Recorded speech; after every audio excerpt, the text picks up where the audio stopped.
नमः श्रीवर्धमानाय निर्धूतकलिलात्मने सालोकानां त्रिलोकानां यद्विद्याधर्पणाय ते।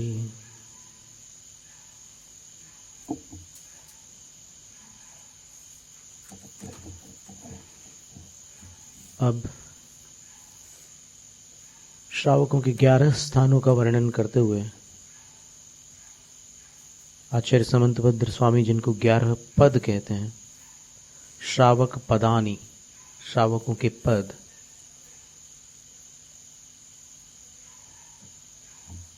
प्रथम द्वितीय तृतीय चतुर्थ, इन 4 स्थानों का विवरण स्वाध्याय में निकल चुका है। प्रथम स्थान दर्शनिक, द्वितीय स्थान व्रतिक, तृतीय स्थान सामयिक, चतुर्थ स्थान प्रोषधानशन, प्रोषधोपवास, और पंचम स्थान जो है वो सचित्त विरत है, सचित्त विरत। इदानीं श्रावकस्य सचित्त विरत स्वरूपम प्ररूपयन्नाह। अब श्रावक के सचित्त विरति के स्वरूप का प्ररूपण करते हुए आचार्य समंतभद्र स्वामी कहते हैं, मूल फल शाख शाखा करीर कंद प्रसून बीजानि नामानि योति सोयम सचित्त विरतो दया मूर्ति। यो माने जो, आमानि मूल फल शाख शाखा करीर कंद प्रसून बीजानि, जो कच्ची अवस्था में अर्थात सजीव अवस्था में, जीवित अवस्था में, सचित्त अवस्था में, अप्रासुक अवस्था में मूल, फल, शाख, शाखा, करीर यानी जो नए पत्ते निकलते हैं वनस्पतियों में, जो नवीन पत्ते उगते हैं ना, वो, कंद, कंद का अर्थ पता ही है, प्रसून, प्रसून का अर्थ फूल है, पुष्प है, और बीज। ऐसे 8 भेद है वनस्पतियों को, वनस्पतियों के 8 भेद है जिनका सेवन किया जाता है। तो इनको आमानि यो न अत्ति, जो कच्चे नहीं खाता इनको। आम का अर्थ संस्कृत भाषा में कच्चा होता है, और जो आम का फल होता है उसको आम्र बोलते हैं संस्कृत में, उसको आम नहीं बोलते। यहाँ पर आम ये शब्द है, इसका अर्थ है कच्चे। तो इन 8 को कच्चे नहीं खाता। सह अयम, वो यह दया मूर्ति सचित्त विरत, दया की मूर्ति रूप सचित्त विरत होता है। यानी कोई भी ऐसी वनस्पति आपको कहीं बगीचे में फ्रेश कोई ऐसी चीज़ें मिल रही हो, जैसे इमली के पेड़ में पत्ते होते हैं खट्टे खट्टे, एकदम ऐसे तोड़ करके कई लोग खा लेते हैं, और ऐसे और भी बहुत सारी चीज़ें होती है। यहाँ पर करीर में उन्होंने पत्तों को लिया, कोमल पत्ते जो रहते हैं उनको लिया है। अब मूल जो नीचे भूमि में होता है, जिसके माध्यम से वनस्पति को अपना पोषण प्राप्त होता है भूमि से, वो मूल कहलाता है। जैसे रेडिश है, फिर कैरेट्स हैं, ये सब मूल कहलाते हैं, मूली, गाजर। फिर फल तो पता ही है, फ्रूट्स। शाख का अर्थ है जो पत्तियों वाले शाख होते हैं, और सब्जियां भी होती हैं। अब सब्जियां प्राय फल रूप होती है। आप देखेंगे यहाँ पर जितनी भी सब्जियां बनती हैं वो सब फ्रूट्स रूप ही होती हैं, और ये शाख जो है पत्र शाख होते हैं, पर दोनों को ले लेंगे। फिर शाखा, कुछ टहनियाँ जैसी रहती है, ब्रांचेस। फिर करीर, करीर का अर्थ वही नवीन पत्ते।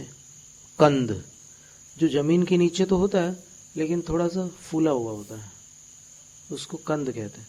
स्टोरेज, उसके अंदर उस पेड़ पौधे का भोजन होता है, जैसे सूरण कंद है।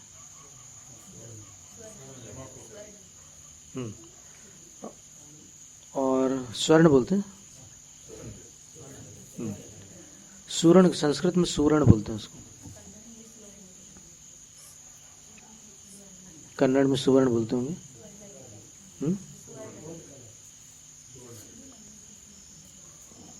और उसी प्रकार ये शलगम वगैरह जो होते हैं, रतालू वगैरह, पिंडालू वगैरह, ये सारी वनस्पतियां हैं। अब इन वनस्पतियों को कच्ची अवस्था में नहीं खाता, ऐसा पंचम प्रतिमा का स्वरूप है। तो देखिए आचार्य प्रभाचंद्र देव इसकी टीका में क्या कहते हैं। स्वयं श्रावक सचित विरत गुण संपन्न यो नाति न भक्षयति। वह श्रावक सचित विरति गुण से संपन्न होता है जो भक्षण नहीं करता। कहानी किनका भक्षण नहीं करता इत्याह, वो बताते हैं। मूले इत्यादि, मूलम च फलम च शाकश्च शाखाश्च कोपलाश्च करीराश्च वंश किरणाः कंदाश्च प्रसूनानि च पुष्पाणि बीजानि च तान्येतानि आमानि अपक्वानि नो यो नाति। अपक्व कच्चे नहीं खाता इन 8 चीजों को। कथम भूतस्सन, कैसा होते हुए नहीं खाता। दया मूर्ति, दया स्वरूप, सकरुण चित्त इत्यर्थ, करुणा चित्त वाला होकर के इन वस्तुओं का सेवन नहीं करता। तो सचित विरत गुणस्थान है। ये गुणस्थान, ये गुण कह रहे हैं आचार्य, इसको 5वीं प्रतिमा भी कह सकते हैं, 5वां स्थान भी कह सकते हैं, 5वां पद भी कह सकते हैं। अब इसके विषय में कुछ विद्वानों ने और कुछ टीकाकारों ने, जिनके नाम उपलब्ध नहीं होते टीकाओं के, पर लिख दिया ऐसे कि पत्ते में अलग जीव होता है, फूल में अलग जीव होता है, और अनार के एक एक अंदर से जो निकलते हैं ना दाने, उनमें एक एक जीव होता है। मौसम्बी के अंदर जितने वो निकलते हैं जीरे, उनमें एक एक जीव होता है। ऐसा मानकर, बड़ी श्रद्धा से उन लोगों ने ऐसा मान करके उन सब का निषेध कर रखा है। पर कोई बात नहीं, अपन एक तरफ से विचार करते हैं इस विषय में कि क्या आगम का कथन क्या है, शास्त्र क्या कहते हैं। इन वस्तुओं को कच्चा नहीं खाता ऐसा लिखा है इसमें, तो ये वस्तुएं कच्ची यानी सचित्त होती है, ये बात तो सिद्ध हुई। और होती है इसलिए उनको नहीं खाता, जो कच्ची अवस्था में है उनको नहीं खाता।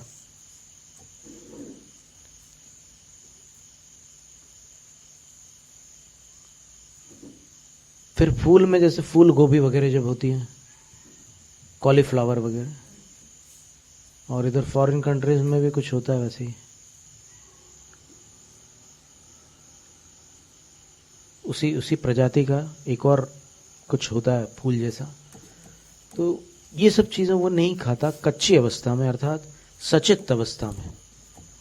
कच्ची अवस्था का मतलब उसमें जान है अभी, और कच्ची कहने का मतलब ये है कि पक जाने के बाद उसमें जान नहीं रहती। क्योंकि अगर पकने के बाद भी उसमें जान रहती और वो खाता, तो फिर वो दया मूर्ति नहीं होता। क्योंकि उसकी दया फिर पक्षपाती होती कि कच्ची अवस्था में अगर कोई जीव है तो हम नहीं खाएंगे, और पकी अवस्था में कोई जीव है तो खा लेंगे। तो उसकी दया अन्याय करती है ना। तो वैसी अन्याय वाली दया तो जैन शासन में हो नहीं सकती, जैन धर्म में हो नहीं सकती। तो अपन और ग्रंथों से इसको थोड़ा समझने की कोशिश करते हैं। गोमटसार जीवकांड में देखते हैं।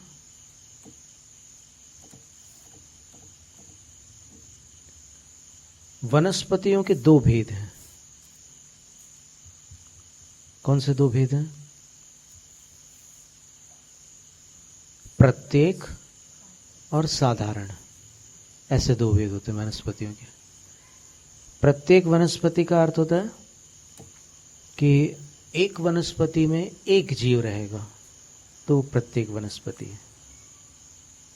और साधारण वनस्पति उसको कहते हैं कि एक वनस्पति में अनंत जीव रहेंगे, वो साधारण वनस्पति है। अथवा एक वनस्पति, एक शरीर में, एक वनस्पति का एक शरीर में अनंत जीव रहेंगे। और वैसे जीव दो प्रकार के होते हैं, सूक्ष्म और बादर। तो ये प्रत्येक वनस्पति तो सारी बादर होती है।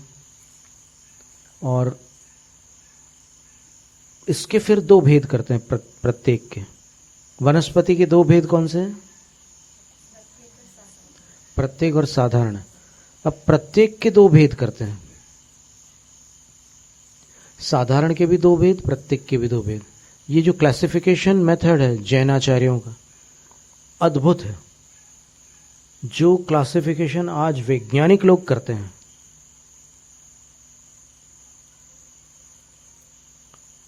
वो हजारों वर्ष पहले जैनाचार्य करके चले गए हैं।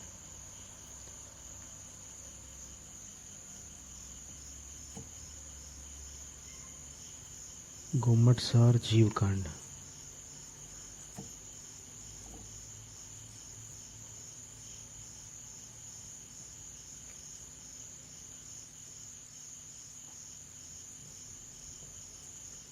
काय मार्गणा में मिलेगा।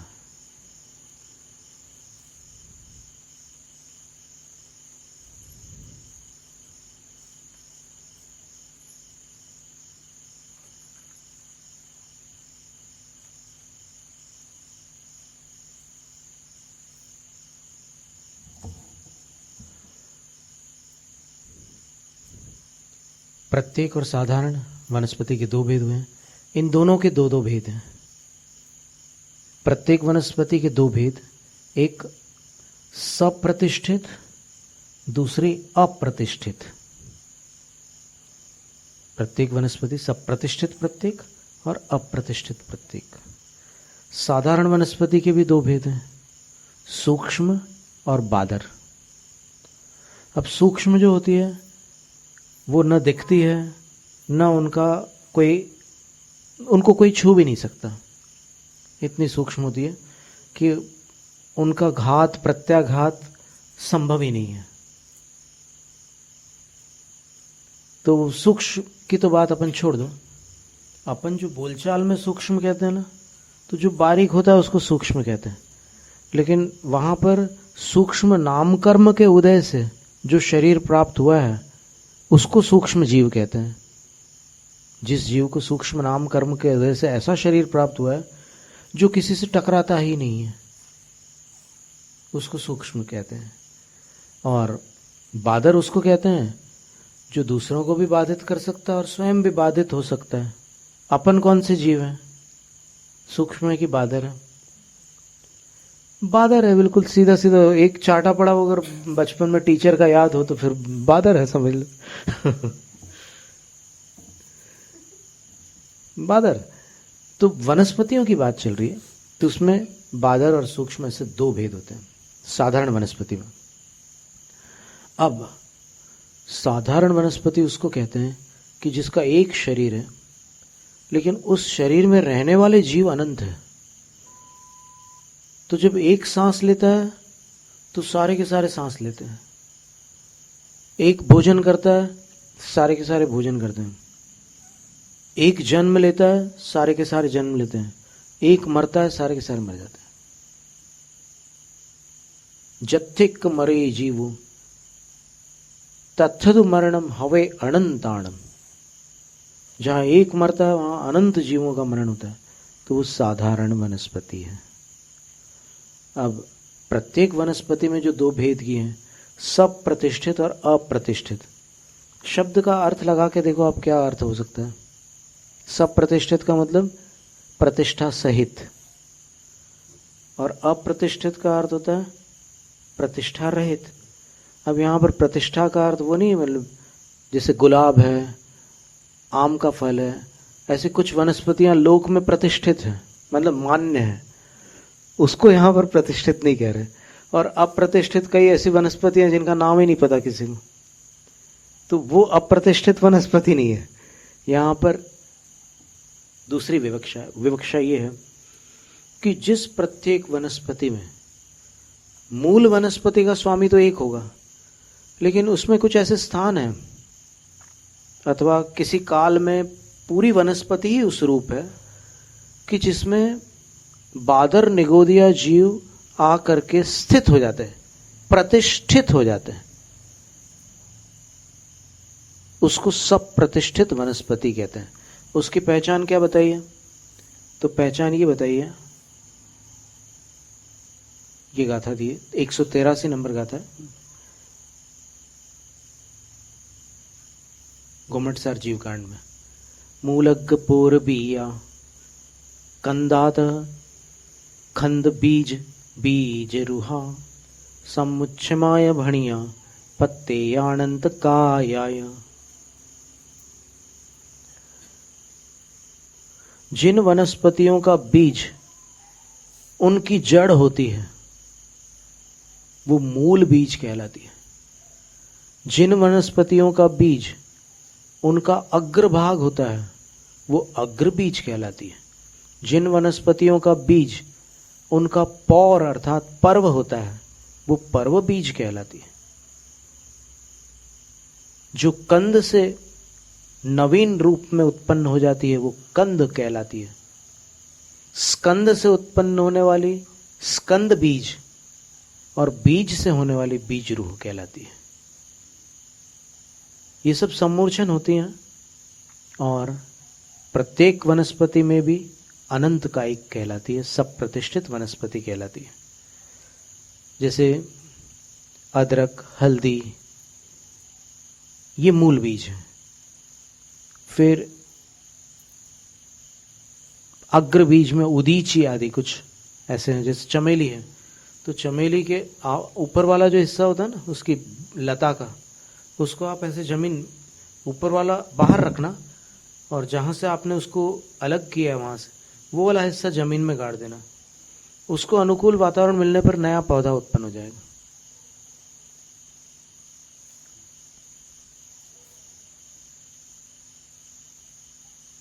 फिर पर्व बीज क्या है? इक्षु और वेत्रादि। इसमें पुरानी हड़े कन्नड़ लिखी हुई है, इक्षु वेत्रादि गणु, पुरानी कन्नड़ में लिखा है। पर्व बीजा ये शाम ते पर्व बीजा इक्षु वेत्रादि गणु। इक्षु और वेत्र यानी ये केन बोलते हैं उसको, केन, CANE। कमंडल की डंडी भी है उसकी, पीछे की और कमंडल दोनों की डंडी अपन ने एक ही रखी है, केन वाली। कई महाराजों के लकड़ी जो होती है ये बहुत हल्की होती है इसमें और मजबूत होती है, तो ये रख लिया अपन। तो वो पर्व बीज है, उसको उसकी जो गांठ है ना लकड़ी में, अच्छी तरह से अगर उसको उगा दिया जाए तो गांठ में से फिर नई वनस्पति निकल आती। जैसे इसमें जो है ये गांठ वाला हिस्सा है, ये वाला, अभी तो ये अचित हो चुकी है, पर जब तक इसमें जान रही होगी तो अगर इसको ऐसे जमीन में गाड़ देते तो इस गांठ में से नई वनस्पति निकल सकती थी। ये अभी कुदरे मुख में हम लोगों को इसके पेड़ मिले थे, और यहाँ कहीं भी आसपास हो सकते हैं। यहाँ वो श्रीगंध वगैरह के वृक्ष तो ही हैं, चंदन वगैरह के, अभी हम विहार करते आ रहे थे तो चंदन के पेड़ तो थे ही यहाँ पर। हाँ, गन्ने जैसे ही है, बिल्कुल गन्ने जैसा है। फिर कंदो बीजम येषाम ते कंद बीज, पिंडालु सूरण सूरणादि गणु, ऐसा लिखा है इसमें कन्नड़ टीका है। स्कंदो बीजम येषाम ते स्कंध बीजा सल्लकी कंटकी पलाश आदि गणु, उनने इनके उदाहरण दिए। फिर बीजाद रोहंती बीज रूहा, जो बीज से उगते हैं वो बीज रूह कहलाते हैं। शाली गोधूमादि गणु, शाली का अर्थ भात चावल होता है, पैडी राइस, वो एक क्वालिटी है उसकी। फिर गोधूम का अर्थ गेहूं होता है। ये गोधूम कन्नड़ में क्या बोलते हैं इसको, वीट को गोधी बोलते हैं। उसमें पुरानी भाषा में गोधूम लिखा हुआ है, संस्कृत में भी गोधूम बोलते हैं। असली में सारी भाषाएं संस्कृत से ही जुड़ी हुई है ऐसा लगता है, मूल धातुएं जो है संस्कृत में पूरी। तो सम्मूर्छ समसमन्तात प्रसृत पुद्गल स्कंधे भवास्ते सम्मूर्छमा, और जो सम्मूर्छन होते हैं पुद्गलों को अपनी तरफ खींच करके फिर नए उत्पन्न हो जाते हैं। तो मूलादि नियत बीज निरपेक्षास तेच इंति मूलादि बीज निरपेक्ष सम्मूर्छम गणु पेड़ल पट्टव। अब इसका earth it is called that, okay. तो इस तरह ये वर्णन किया उन्होंने। तो जब वनस्पति नई नई उगती है, जब ऐसे ऐसे स्थान होते हैं वनस्पति के जहां से नवीन वनस्पतियां उत्पन्न हो जाती है, तो फिर वो अनंत काय होते हैं। इसमें अनंत, वो सप्रतिष्ठित वनस्पति हो जाती है। इसमें लिखा ना पत्ते अनंत काया, ये अनंत कायिक होती है। अनंत काय का मतलब एक काया में अनंत जीव है, उनको अनंत काय कहते हैं। और ये अनंत काय शब्द जैन शास्त्रों के अलावा अन्य ग्रंथों में भी मिलता है। मनुस्मृति में एक श्लोक आता है, शुभ्रद्वाराणि चत्वारि प्रथमं रात्रि भोजनम परस्त्री गमनं चैव संधान अनंत कायिके। अब ये अपने जैन धर्म का श्लोक नहीं है, मनुस्मृति में लिखा है कि नरक के 4 द्वार हैं। नरक में प्रवेश करने के 4 रास्ते हैं, 4 दरवाजे हैं। कौन से? प्रथमम रात्रि भोजनम। अब बुरा मान जाए तो मान जाए, लिखा है श्लोक में, हम क्या कर सकते हैं। फिर परस्त्री गमन चैव, परस्त्री गमन दूसरा रास्ता है। तीसरा संधान, यानी ये जो पुराने अचार मुरब्बे रखे रहते हैं जिनके यहाँ, अचार मुरब्बे पिकल्स बोलते हैं उनको अंग्रेजी में। हाँ, तो जो फ्रेश नहीं होते ना, वो पुराने जो रखे रहते हैं, वो उन्होंने मनुस्मृति में ये लिखा है कि वो खाने से भी वहीं जाना पड़ता है। और लास्ट लिखा अनंत कायिक, ये जो वनस्पतियां अभी जो अपन ने पढ़ी ना, इनका सेवन करने से भी वहां जाना होता है। तो ये वनस्पति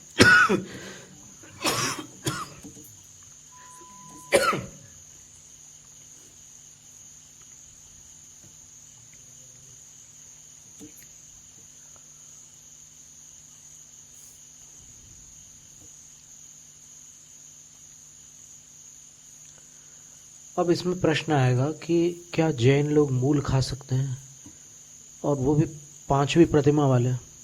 आचार्य महाराज कह रहे हैं कि मूल कच्चे नहीं खाना, तो 5वीं प्रतिमा होती है दया मूर्ति, और कंद भी कच्चे नहीं खाना, तो दया मूर्ति 5वीं प्रतिमा होती है। तो इसका मतलब ये हुआ कि अगर ये वैसे नहीं है, अगर ये निर्जीव हैं तो खा सकते हैं, ये अर्थ हुआ ना। तो इसका उत्तर है कि इनमें से कुछ वनस्पतियां भोजन के रूप में चलती है। अभी व्रतियों की चर्चा चल रही है, प्रतिमाधारी की बात चल रही है, तो कुछ वनस्पतियां भोजन के रूप में ली जाती हैं, और कुछ वनस्पतियां औषध के रूप में भी ली जाती है। तो जैसे अभी हल्दी वगैरह के नाम आए थे ना, तो हल्दी आदि जो मसाले बताए ना, ये मसाले अभी आम जनता ये सोचती है कि मसाले जो होते हैं भोजन को स्वादिष्ट बनाने के लिए इस्तेमाल किए जाते हैं, लेकिन आदि पुराण में लिखा है आचार्य जिनसेन स्वामी ने कि मसाले भोजन के दुष्प्रभाव को नष्ट करने के लिए मिलाए जाते हैं। बिना मसाले का भोजन शरीर को हानि पहुंचा सकता है, इसलिए मसाले डाल करके जो भोजन होता है वो शरीर के लिए हानि नहीं पहुंचाता।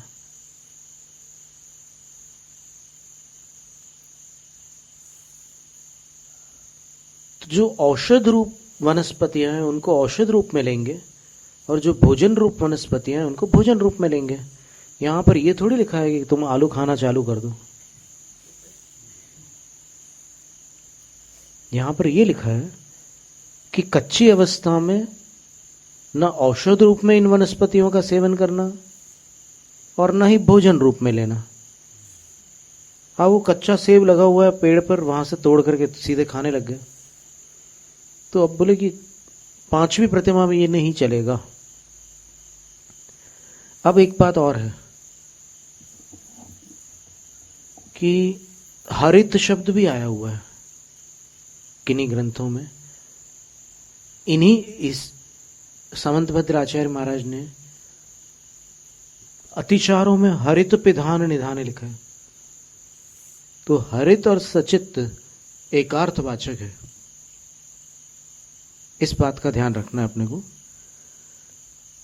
ये हम कैसे कह रहे हैं, किस आधार पर कह रहे हैं, तो वो आधार भी आपको बताना आवश्यक है, अन्यथा मन में वो संदेह का जो वायरस होता है वो बहुत टेंशन पैदा करता है कि ये कहाँ से बोला महाराज ने, फिर नाना प्रकार के संकल्प विकल्प होते हैं। तो बताने में कोई आपत्ति नहीं है। वसुनिधि श्रावकाचार्य में इसी प्रतिमा का वर्णन करते हुए आचार्य महाराज ने कहा, जम वज्जित यदि हरिदम, जो हरित का त्याग कर देता है। यहां क्या लिखा, सचित्त का सेवन नहीं करता। वहां लिखा हरित का त्याग करता है, यहां लिखा है सचित्त का सेवन नहीं करता। तो फिर ये वाली सचित्त त्याग अलग है और वो वाली सचित्त त्याग अलग है क्या? या फिर शब्द भेद है, अर्थ भेद नहीं है, क्या माना जाए? यहां सचित्त शब्द है, वहां पर हरित शब्द है। हरित का अर्थ वहां ग्रीन नहीं है, हरित का अर्थ ग्रीन कलर्ड नहीं है। कोई वस्तु ऐसी भी हो सकती है कि जिसका कलर ग्रीन ना हो लेकिन उसमें जान हो, वनस्पति हो। जैसे आज जहां हमारे आहार हुए वहां कुछ पर्पल कलर के पत्तों वाले पेड़ थे, वहां पौधे थे ना। तो फिर और कहीं क्रोटन्स होते हैं अलग अलग तरह के, तो पीले रंग के होते हैं पत्ते, कितने प्रकार के होते हैं वो। तो यहाँ अब आप कहो कि भाई वहां हरित लिखा है तो हरित को छोड़ के हम बाकी सब खा सकते हैं, ऐसा है क्या? ऐसा नहीं है। हमेशा अभिप्राय और उद्देश्य को समझना आवश्यक है। और यहां पर जो दया मूर्ति विशेषण है, इस विशेषण भी ध्यान देना है। कैसे ध्यान देंगे आप? तो एक सावधानी से समझने का विषय है। वो ऐसा है कि दया मूर्ति वह तभी कहलाएगा जब वो किसी अवस्था में उन जीवों का घात नहीं करेगा जो जिस वस्तु का उसको भोजन में सेवन करना है या औषध में जो वस्तु लेनी है उसके लिए यहां पर वो घात नहीं करेगा। औषध के लिए अगर घात करना पड़ता है, कभी ऐसी स्थिति आती है कभी कभी कि औषध के लिए कुछ ऐसा उपक्रम अलग से करना पड़ता है, उसके बिना फिर उपचार में कठिनाई उत्पन्न हो जाती है। और आकस्मिक उपचार देना हो तो फिर वो कदम उठाना पड़ता है, तो फिर उसके बाद जाकर के फिर प्रायश्चित भी लेते हैं। तो दया मूर्ति जो विशेषण दिया है वो विशेषण बड़े महत्व का है, और उसका अभिप्राय तभी घटित होता है जब वो जो भी वनस्पतियां हैं, जैसे उसने सब्जियां और अन्य अलग अलग प्रकार की जो वनस्पतियां हैं वो ला करके अपने घर में, रसोई घर में ला करके रखी है। अब उसको तैयार करना है, भोजन पकाना है, तो वो जहां से भी जब भी लेकर के आता है तो उसके उपरांत कुछ काल व्यतीत हो जाता है। बल्कि ये कहो कि जिन खेतों से वो जो फार्मर्स हैं, वो जो किसान हैं, वो ये सारी चीज़ें लेकर के आते हैं, वेजिटेबल गार्डन्स वाले वो लेकर के आते हैं, अनाज वाले वो लेते हैं। तो इन सबको लेकर के जब वो मार्केट में लाते हैं और वहाँ से आप खरीद करके परचेज करके लाते हैं, और रसोई तक लाते हैं, उसके बाद कुछ लोग रेफ्रिजरेटर में रख देते हैं, लेकिन रेफ्रिजरेटर में 12 प्रकार के पॉइजनस गैसेस होते हैं और वो सेवन करने पर हानि अवश्य पहुंचाती है। या तो फिर उसको एयर टाइट करके रखो रेफ्रिजरेटर में, अगर रखना ही हो आपको तो। पर अगर रेफ्रिजरेटर के अंदर की हवा लगती है किसी भी पदार्थ को, तो उसका सेवन करना स्वास्थ्य के लिए हानिकारक होता है। उसके अंदर मेन गैस जो होती है वो एमोनिया होती है, जिससे वो ठंडा होता है अंदर का पूरा सिस्टम। एमोनिया गैस जो है तो बिल्कुल ठंडा कर देती है उसको। और फ्रीजर चेस्ट होता है अंदर, उसमें वो रेगुलेटर भी होता है। अब उसमें आप ज़्यादा बर्फीला बनाना हो, ज़्यादा जल्दी करना हो तो वो भी सिस्टम है, कम करना हो, धीमे धीमे करना हो तो वो भी सिस्टम है। डायरेक्ट कांटेक्ट में अंदर की हवा से जो भी चीज़ आई है वो हानिकारक है, वो एक अलग विषय हुआ। पर जो भी वनस्पति आपके यहाँ पर आई है, उसको आप जब बना करके तैयार करते हैं, अग्निपक्व करते हैं या फिर और किसी उपाय से, जैसे कई चीज़ें अग्नि में नहीं पकाई जा सकती, तो उनको आप अग्नि पर नहीं पकाएंगे, और जो चीज़ें अग्नि पर पकाई जा सकती हैं उसको आप अग्नि पर पकाएंगे। तो ऐसे सभी प्रकार की वनस्पतियां हो सकती हैं। बात ये कहना चाह रहे थे हम इतनी देर से कि वहां से जब यहां तक के वो चीज आई है तो कितना समय व्यतीत हो गया है।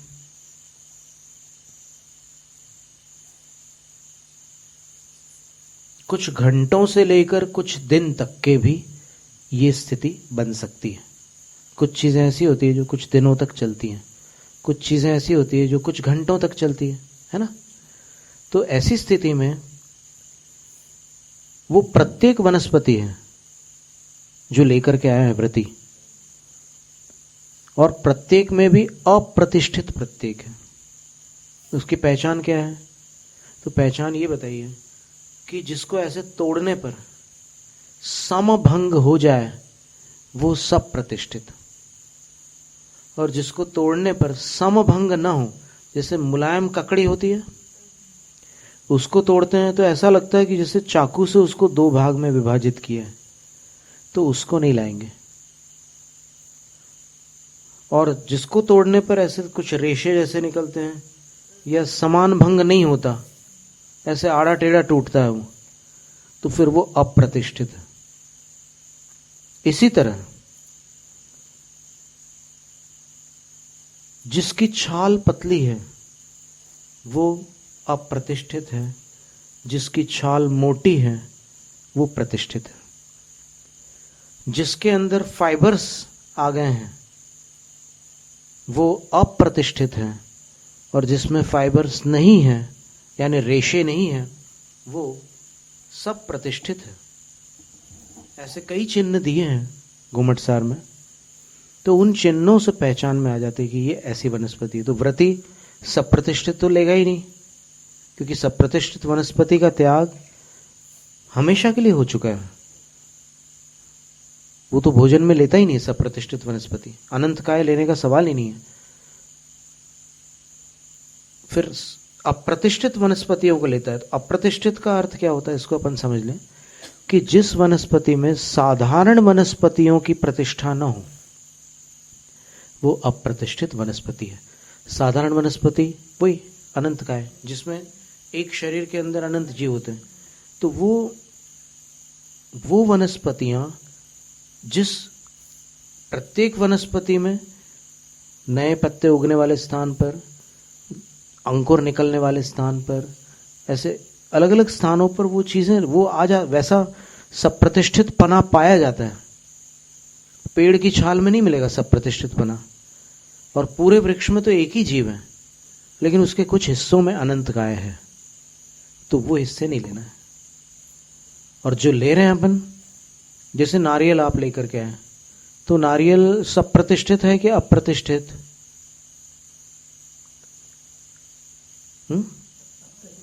अप्रतिष्ठित है। उसको कैसे अपन सिद्ध करेंगे कि अप्रतिष्ठित है? अब भी थोड़ी देर पहले बतलाया था, क्योंकि उसमें फाइबर्स हैं, और जिसमें फाइबर्स होते हैं उसमें एक ही जीव होता है। जिसमें फाइबर्स नहीं होते, रेशे नहीं होते, उसमें अनंत जीव हो सकते हैं, लेकिन जिसमें रेशे हैं उसमें एक ही जीव होता है। पर बात यह है कि वो पूरा पेड़ जो है वो एक जीव है। फल का जीव अलग होगा क्या? क्या ऐसा संभव है कि फल का जीव अलग हो, पत्तों का अलग हो, और फिर जड़ का अलग हो, तने का अलग हो, शाखाओं का अलग हो, और उसकी बारीक टहनियों का अलग हो, फूलों का अलग जीव हो? ऐसा कैसे हो सकता है? तो फिर तो अपने को ऐसा मानना पड़ेगा कि ये पूरा जो पेड़ है ये अनेक जीवों से मिलकर के बना है, ऐसा मानना पड़ेगा। अगर पत्ते के अलग जीव हैं, टहनियों के अलग जीव हैं, फल के अलग जीव हैं, जड़ के अलग जीव हैं, इन सब के अलग अलग जीव हैं, तो अपने को मानना पड़ेगा कि ये गठबंधन सरकार है। हाँ जी।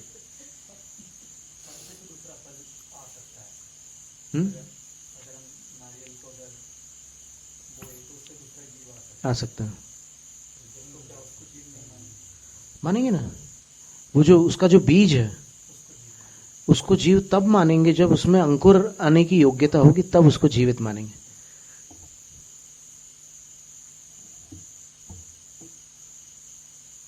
इसीलिए इसमें बीज भी अलग से लिखा है। ये बीज के अंतर्गत गेहूं, चावल आदि बहुत सारे अभी नाम लिए थे इसमें, जैसे वो सब आ जाते हैं।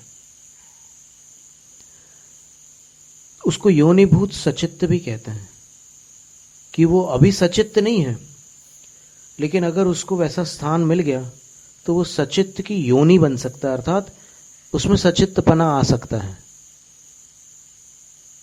तो उसके घात में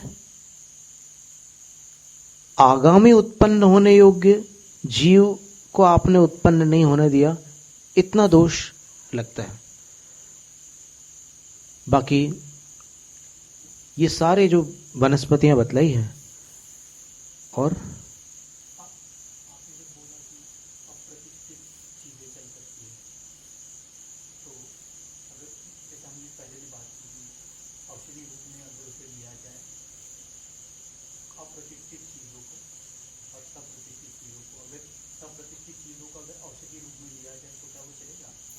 नहीं, अभी बात ये चल रही है दया मूर्ति वाली बात है।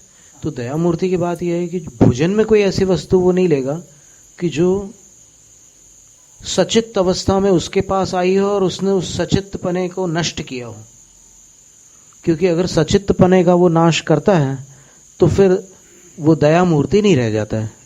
ये सीधा सा गणित है कि कोई वस्तु उसके पास सचित्त उपलब्ध हो, औषध की बात अलग कर रहे हैं, कोई भोजन की वस्तु उसके पास सचित्त रूप में उपलब्ध हो और उसको वो उसका सचित्तपना नष्ट करके अचित्त बना दे और फिर उसका सेवन करे, क्योंकि उसमें लिखा है कि सचित्त नहीं खाएगा, अचित्त खाएगा।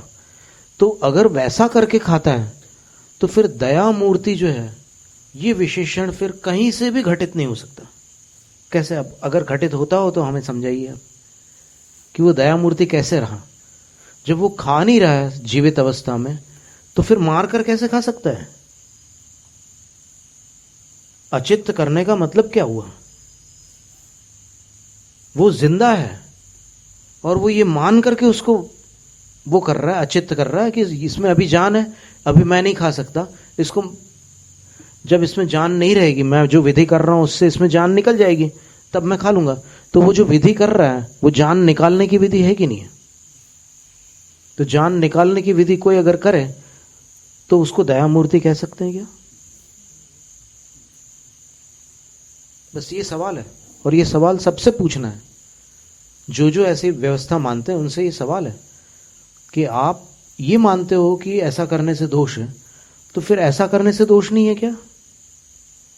सेवन करने से दोष है, और उसके सचित तत्व का घात करने से दोष नहीं है क्या? और सीधा विकल्प, सीधी पद्धति तो ये है, आगम का कथन तो ये है कि जो प्रत्येक वनस्पति है वह प्रत्येक वनस्पति जब उससे अलग होती है, किससे? अपने मूल स्रोत से, तो वहां से वो अलग हुई वनस्पति, तो अलग होने पर क्या स्थिति बनती है? बस ये समझने की बात है, इतनी बात, तो बात एकदम स्पष्ट हो जाएगी। तो प्रत्येक वनस्पति, और कौन सी प्रत्येक? अप्रतिष्ठित प्रत्येक, क्योंकि व्रती सप्रतिष्ठित प्रत्येक का तो सोच भी नहीं सकता। सप्रतिष्ठित प्रत्येक का सोच भी नहीं सकता। फिर जो अप्रतिष्ठित वनस्पतियां हैं, उन वनस्पतियों को जब वो लाता है तो मार्केट से उसके चौके तक आते आते इतना समय निकल जाता है कि वो जो जीव था उसमें,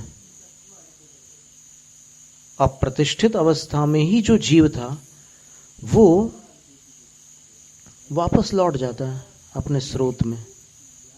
उदाहरण कि जब कभी एक्सीडेंट में किसी की उंगली या फिर किसी का हाथ अलग हो जाता है तो कुछ देर तक वो फड़फड़ाता है,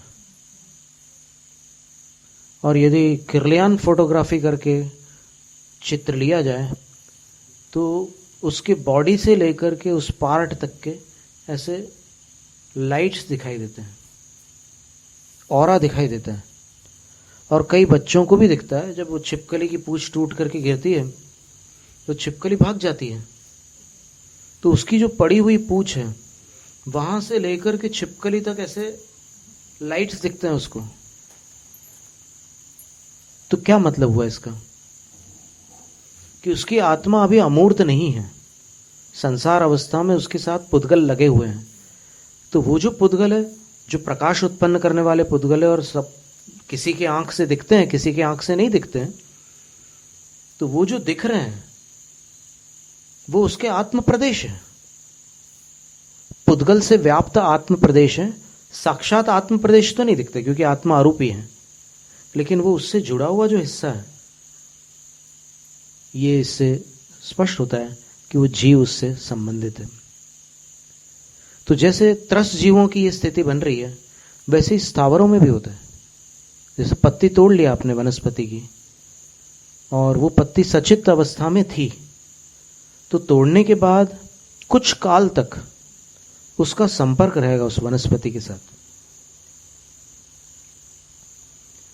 अभी कोचीन से भोपाल तक जो नारियल आते हैं पीने वाले, स्ट्रॉ लगा करके जो पानी पीते हैं ना नारियल का, कोचीन से भोपाल तक आते हैं, तो 14 डेज लगते हैं उसको। ऐसा एक बार किसी ने पूछा था उनसे कि लगभग कितना दिन लग जाता है। बोलते हैं कि पहले तो वहाँ बगीचे से लाते हैं, फिर उसको वहाँ नीचे रखते हैं, तो वो नीचे रखे रखे कुछ समय निकल जाता है, 2-4 दिन 5 दिन निकल जाते हैं। फिर उनको इकट्ठा करके वो ट्रॉली में भरते हैं, फिर ट्रॉली में भर करके वहाँ ले जाते हैं जहाँ पर उसकी वो होती है। ऐसे पूरी सीक्वेंस बताया उन्होंने कि ऐसा होता है, फिर गोडाउन में, और उसके बाद वहाँ से रिटेल में, और फिर रिटेल से फिर ठेलों में, और ठेलों से फिर वहाँ पर जब कोई शाम को टहलते हुए पहुँचता है और बड़े शौक से ऐसे स्ट्रॉ डाल करके पीता है, तो उतने समय तक ये प्रश्न है हमारा कि क्या नारियल के पेड़ का जीव उसमें रह सकता है इतने काल तक? मनुष्य की आंख 3 घंटे तक जिंदा रह सकती है, मतलब काम की रह सकती, बताओ। ये कहना चाहिए जिंदा तो क्या, उसकी जान ही निकल गई मनुष्य, वो तो जीव तो चला गया दूसरे भाव में, पर उसकी आंख जो है वो काम आ सकती है। और जब कोई अंग अलग हो जाता है तो उसको जोड़ने के लिए, उसके लिए भी शर्त होती है। वो चेक करते हैं कि ये क्या स्थिति है इसकी, और फिर उसको जोड़ देते हैं।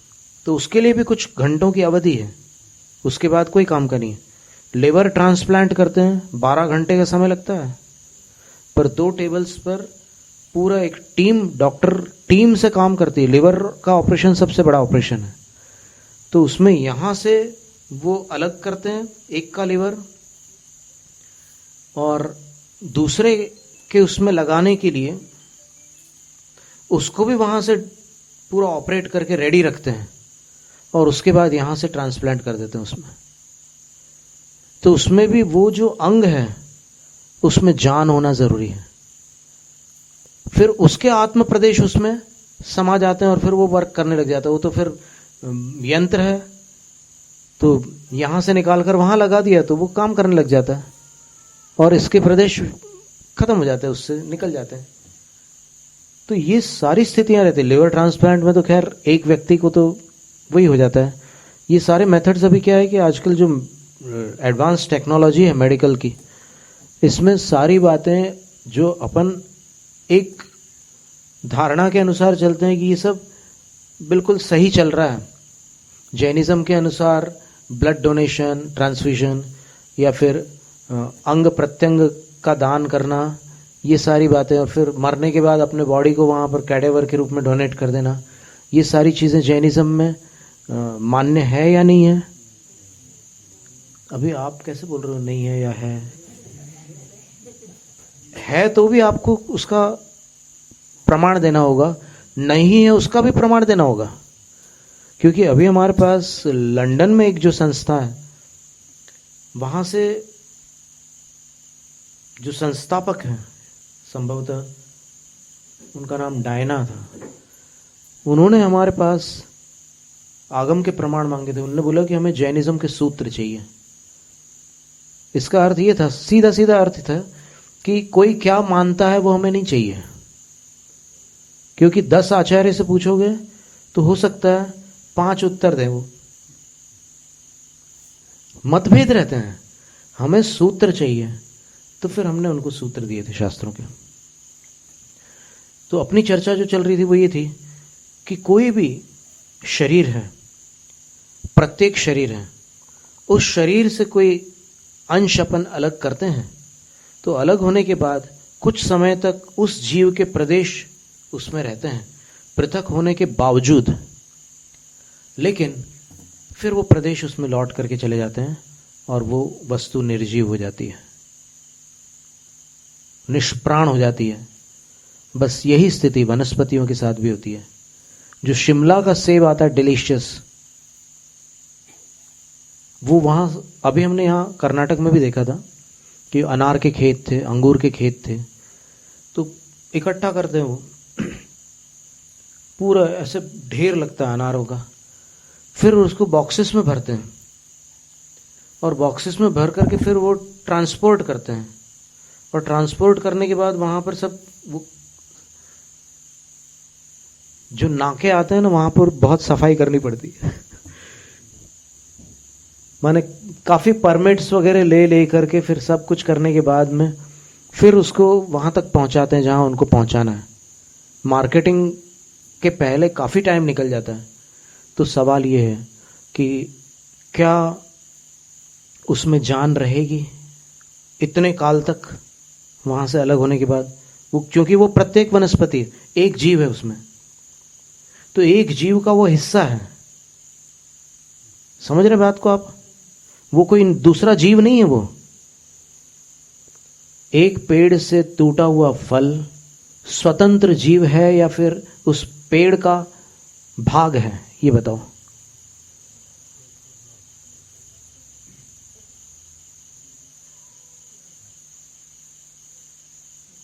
आम के पेड़ पर आम लगे हुए देख करके क्या किसी के मन में ये विचार आता है कि इसके ऊपर नए नए जीव लगे हैं? बोलो। या फिर जब पतझड़ में पत्तियां झड़ जाती है और फिर बसंत में नई पत्तियां उगती है, तो फिर उन पत्तियों को देख करके ऐसा लगता है कि इस पर इतने सारे नए नए जीव आ गए? कदापि नहीं। क्योंकि वनस्पति उसी को कहते हैं जिसमें जड़ हो, तना हो, शाखाएं हो, उपशाखाएं हो, पत्तियां हो, फल फूल हो। ये अलग अलग जीवों की कल्पना पता नहीं कहां से आ गई है।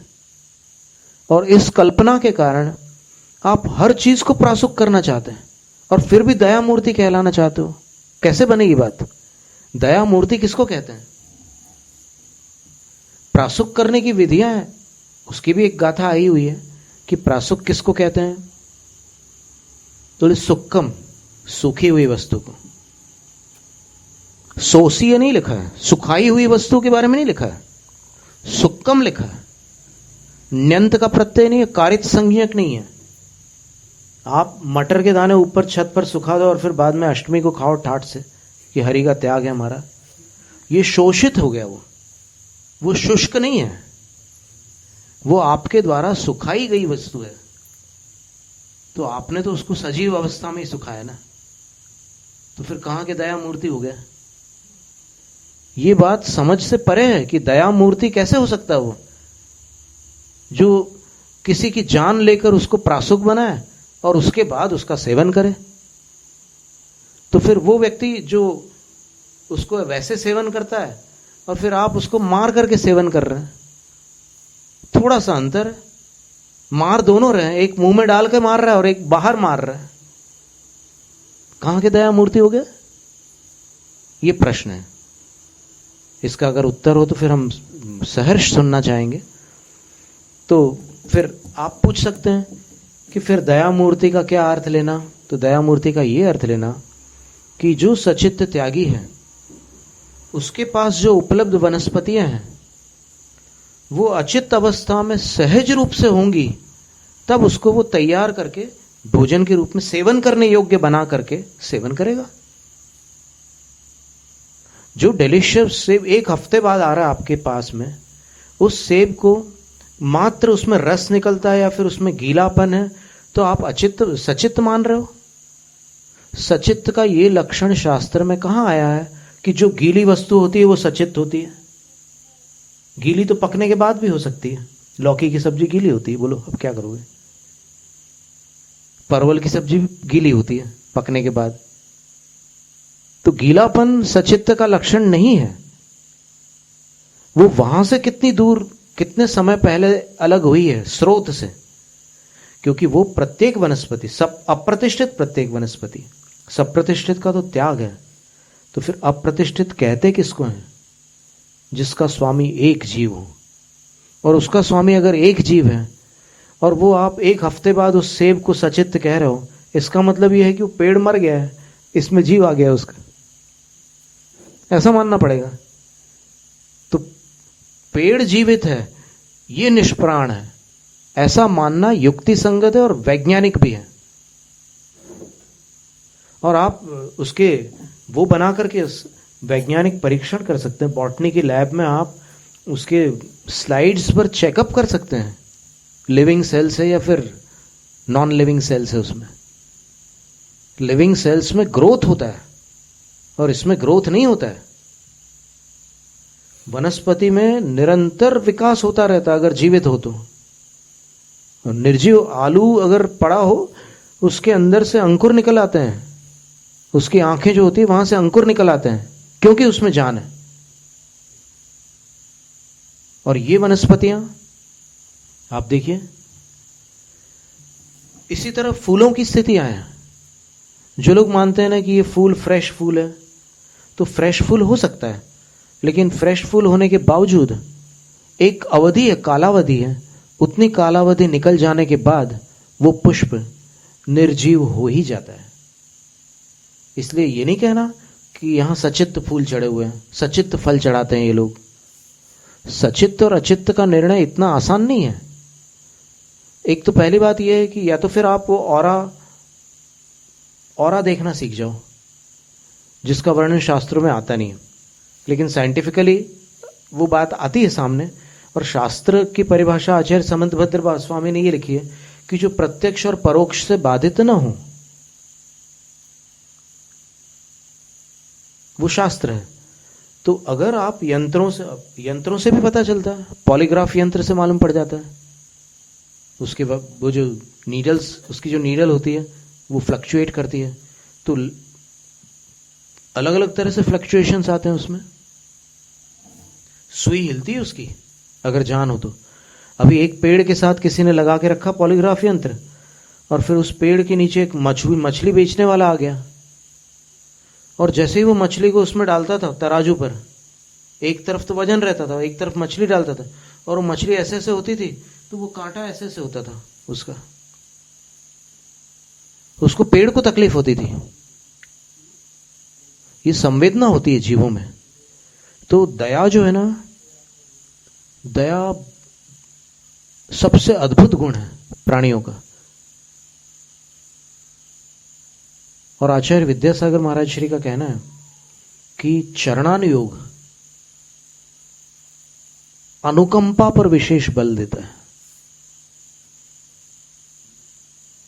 और ये जो भी प्रक्रिया यहां पर बताई गई वो ऐसी है कि वो पकाता ही उस वनस्पति को है जो अचित्त हो।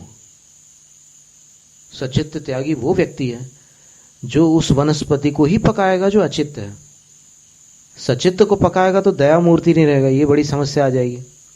तो अचित्त को ही पकाता है और उतना कालावधि निकल जाने के बाद वो अचित्त हो ही जाती, सहज रूप से हो जाती, प्राकृतिक रूप से हो जाती, क्योंकि उसके प्रदेश लौट जाते हैं वहां। अब आप सोचो कोचीन से लेकर के भोपाल डिस्टेंस देखो आप, वो पूरा वेदना समुद्घात चलता रहेगा इतने दिनों तक। अगर वहां से आप ये मान रहे हो कि अगर वो सचित्त है, सचित्त होता है कुछ काल तक रहता है। नारियल आपने एकदम फ्रेश तोड़ा, वहां से कट करके निकाला आपने, सचित्त होगा वो। केला आपने काट करके अलग किया वहां से, वो बिल्कुल सचित्त होगा। पत्ता आपने अगर तोड़ा है फ्रेश, वो भी सचित्त होगा, पर एक काल की सीमा है, उस सीमा के बाद नहीं रह सकता वो।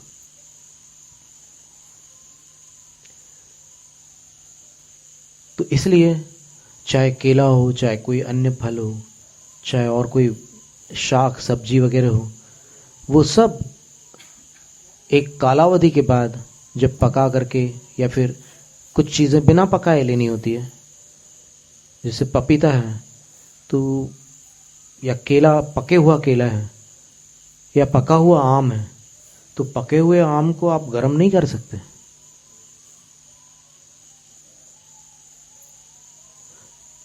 अब हम नहीं जानते, कहीं कोई करता हो तो अब पता नहीं अपने को, लेकिन आज तक हमने अपनी लाइफ में बचपन से लेकर न तो कहीं किसी मीडिया पर देखा ऐसा, न कहीं और देखा। तो वो वस्तु जो है, पक्व के दो भेद बताए हैं, काल पक्व और अग्नि पक्व। तो काल पक्व का अर्थ होता है जो वनस्पति पे ही अपने आप पक जाए, जैसे पत्ते हैं पक करके अपने आप गिर जाते हैं। तो वो जब पक जाते हैं वहां पर ऊपर लगे लगे, तो वो तो तंतु का विच्छेद होने में समय लग जाता है, इसलिए उसको बाद में गिरने का मौका मिलता है। वरना जब वो पीला होने लगा था तभी उसका संबंध टूट चुका था, बल्कि ये कहो कि संबंध टूट चुका था इसलिए पीला हुआ, वरना पीला क्यों होता। यही स्थिति फल की है। फल पकता क्यों है? जब वो पूरी तरह से विकसित हो जाता है, एकदम ग्रीन कलर का, एकदम A1 क्वालिटी का कोई आम है, बिल्कुल ग्रीन कलर है, उसके बाद क्या घटना होती है?